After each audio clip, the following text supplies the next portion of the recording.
Don't let anyone fool you. There are more of us than there are of them. We have to find what unifies us, right? Our government, from the local level, I believe, to the top in Washington, D.C., the executive branch, they've literally forgotten about us, the American people. They are only thinking about themselves, and there is proof of that all around us. Everywhere I go, everywhere I travel, for both the podcast and for Sean Hannity, I hear it and I see it. And this isn't just Republicans. This isn't just Republicans. This is everyone. Whether you're a progressive, supposedly described progressive, or an independent, or a young kid, to an elderly person, to a middle-class worker on a union line, the government has literally abandoned you and then told you that basically your complaints about them are extreme. It's extremist. You shouldn't complain about what the government is doing. You shouldn't complain about what your school board is teaching your children or the teachers are teaching your children that the school board backs. You shouldn't complain about the crime surging in your inner cities. You shouldn't complain. Just keep your mouth shut and do your job, whatever that is. Even if it's holding people down by handing checks out in the inner city. Just keep your mouth shut. That is what is happening in America. And it is a tragedy. And all of this I saw firsthand, not only at, the United Auto Workers, strike, but when I was in Chicago. And when I was in Chicago, I was just blown away. I was at a police precinct where, and by the way, all the police districts, almost all of them in Chicago right now, have people, migrants, illegals, sleeping outside the precinct, inside the precinct, on the sidewalks near the precinct.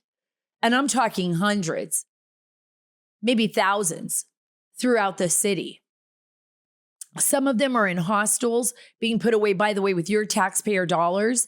And while I was in Chicago, I saw the most unbelievable situations take place at the precinct.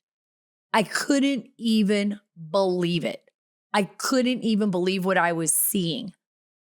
So not only was I a witness to what the great people of Chicago, and boy, they are suffering on the south side of Chicago and the gangs and, oh my gosh, just the horrors that so many young people have to live through in Chicago with that, but just the regular Chicago citizens who are trying to deal not only with the rise in crime, but also with now an overflow of migration right before the subarctic weather comes in to their city. And now tens of millions of dollars are going to be allocated towards that. And that's taxpayer dollars to take care of people that the Biden administration connection, right? Again, connection.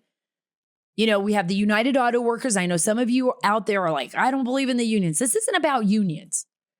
This is about American workers and American people getting stepped on by a government that doesn't care about them at all, about you or about me. And every single word that came out of the people's mouths, everyone that I interviewed from Chicago to Detroit, was like, what is happening to our nation? It didn't matter if it was a Democrat, an independent, a progressive, a Republican, a Green Party member. It didn't matter who it was, a libertarian. What is happening to our nation? What is happening to us?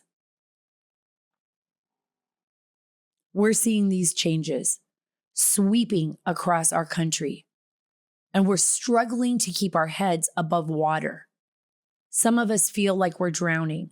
Folks, let me share a little bit of what I saw and I heard yesterday. Let's start with You know what? Let's start with Chicago 2 days ago. I get to Chicago and I'm going to meet an alderman there, Raymond Lopez. In Chicago, it's like a councilman. They call them aldermans. And I'm going to meet with him. This is his city. He loves this city. And he is watching it collapse right in front of him. City of Chicago has already a budget shortfall. So as of September 13th, Mayor Brandon Johnson basically stated that the City of Chicago budget forecast, which was for 2024, has a budget gap, so a shortfall of $538 million. They just can't afford anything right now.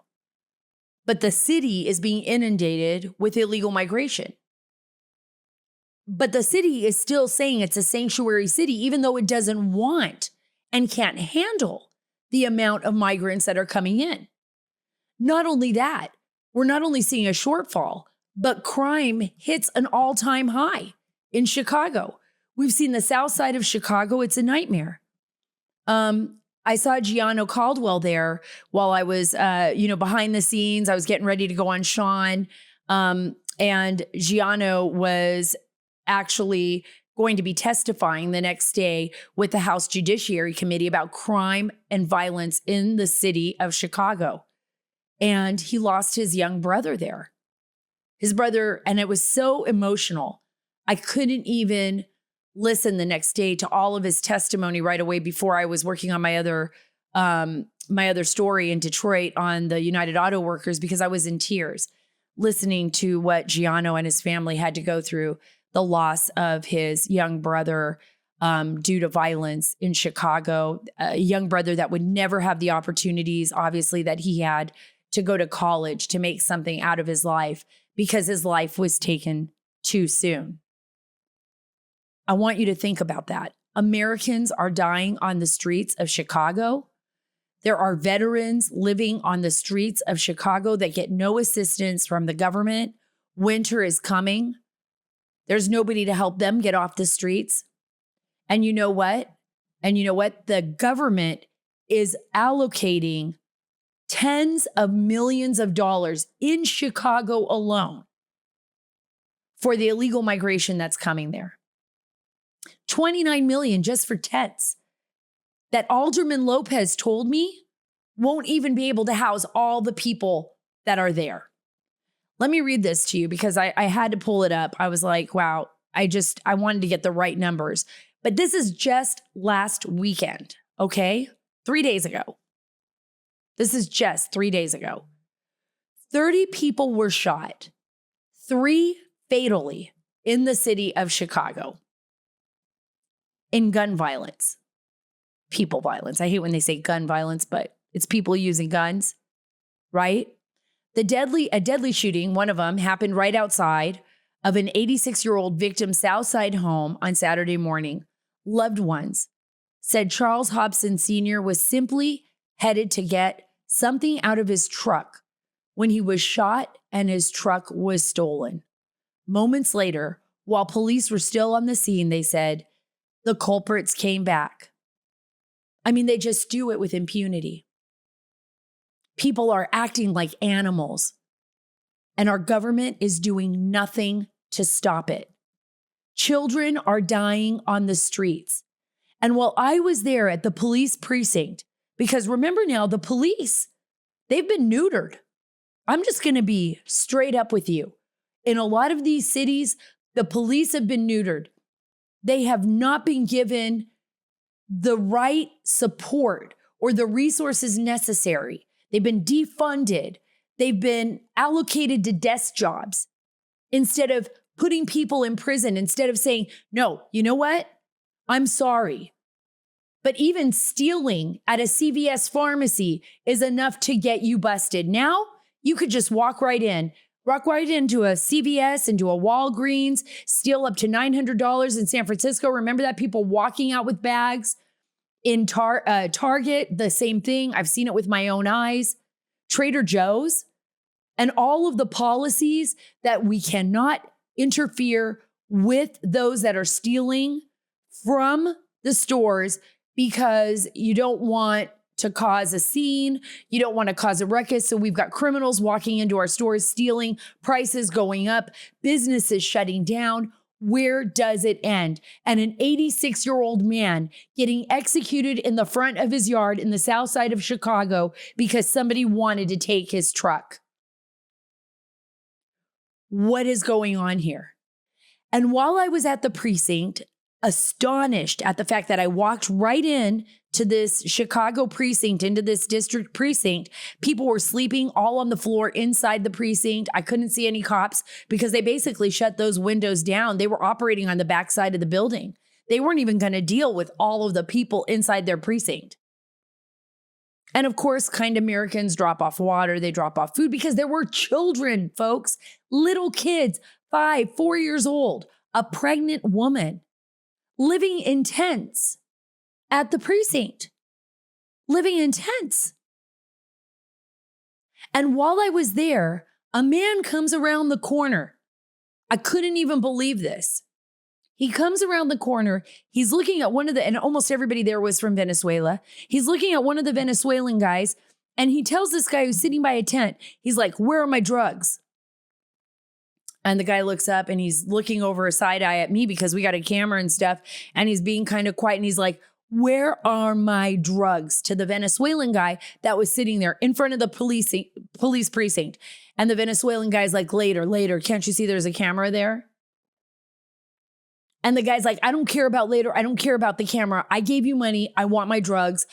If I don't get it, you're dead," is basically what he said.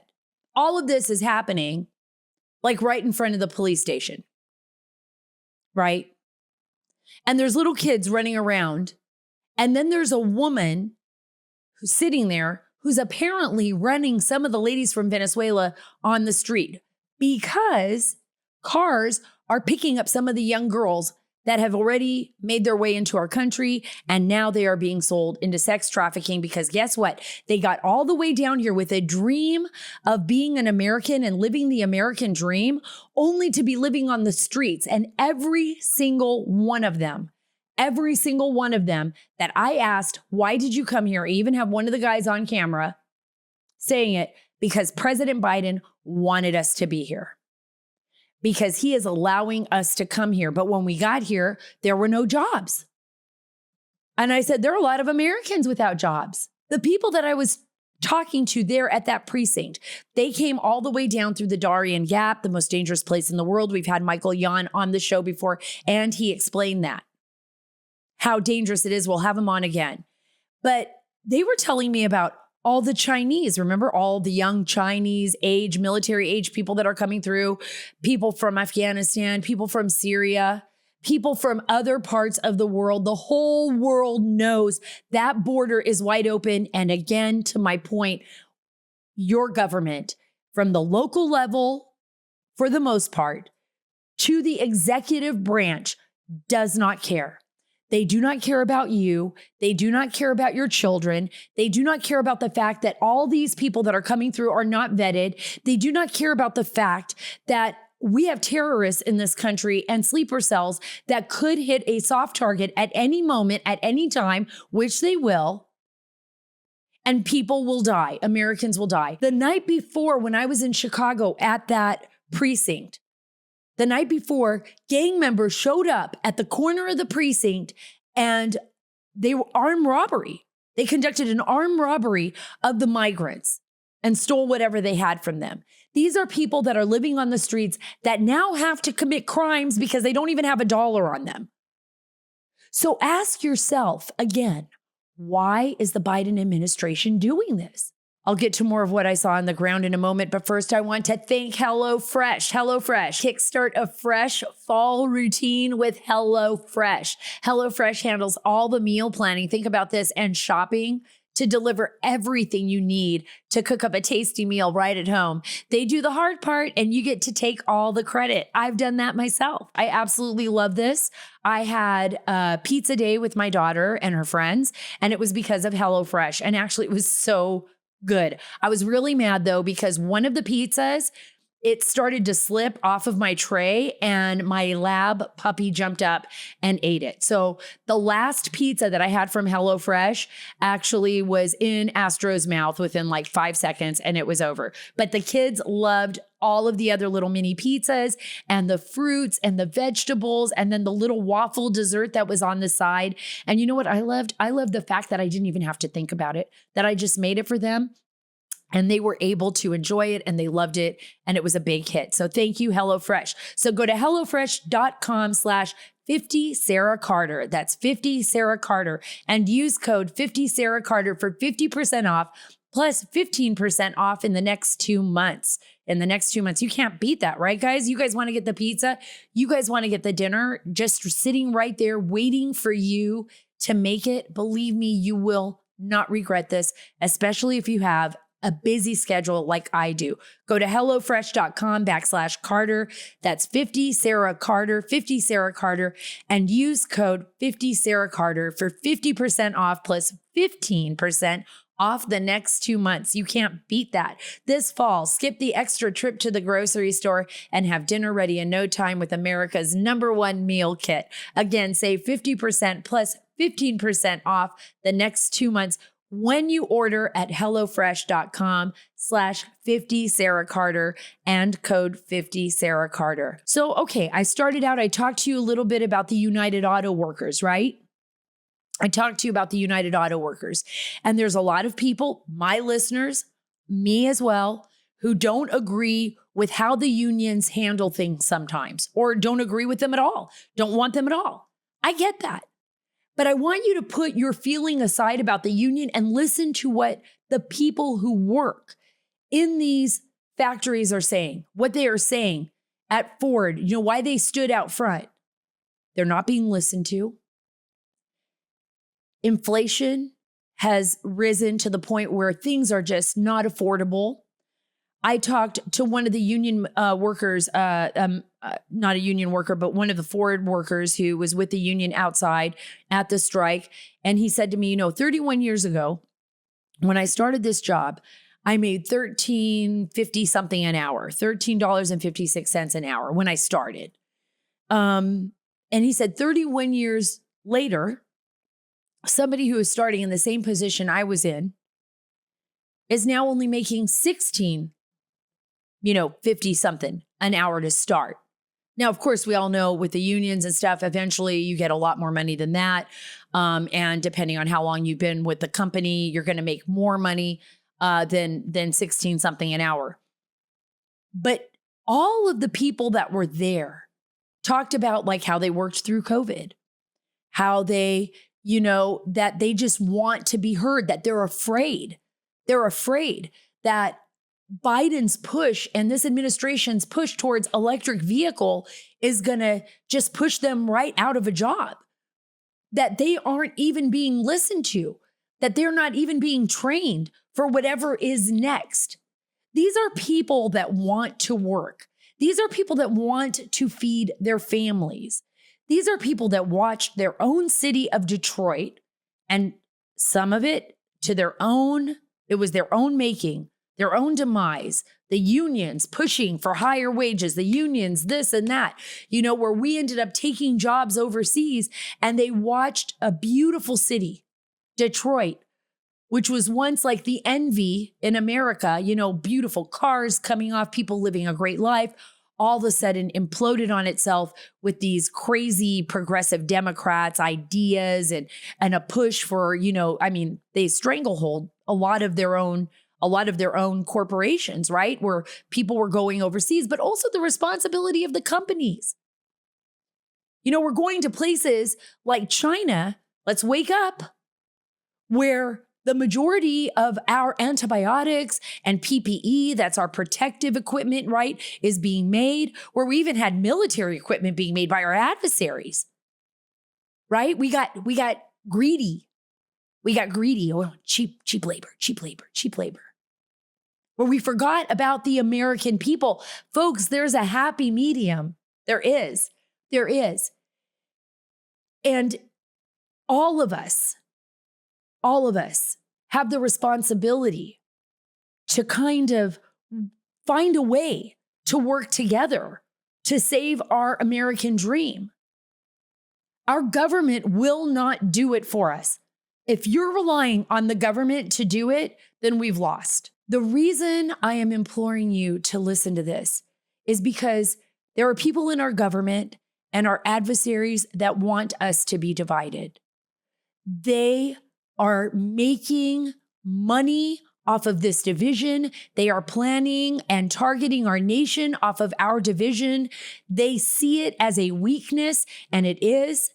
And I am telling you that all we need to do is to listen, really listen to one another, to realize we're both speaking the same language. Our government is not going to be the answer. We are going to be the answer. And we need to wake up. We need to shake Washington's foundation. Don't leave the power in their hands. Put the power back in your hands. You are powerful.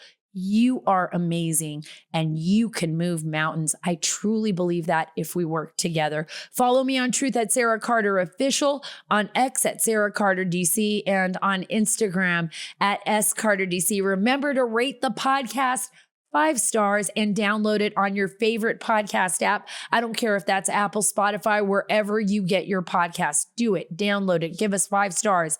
God bless you. God bless our great nation. God bless all of our children. God bless our lawmakers, that they come to their senses and make the right decisions for the country and for the people. And God bless the great state of Texas.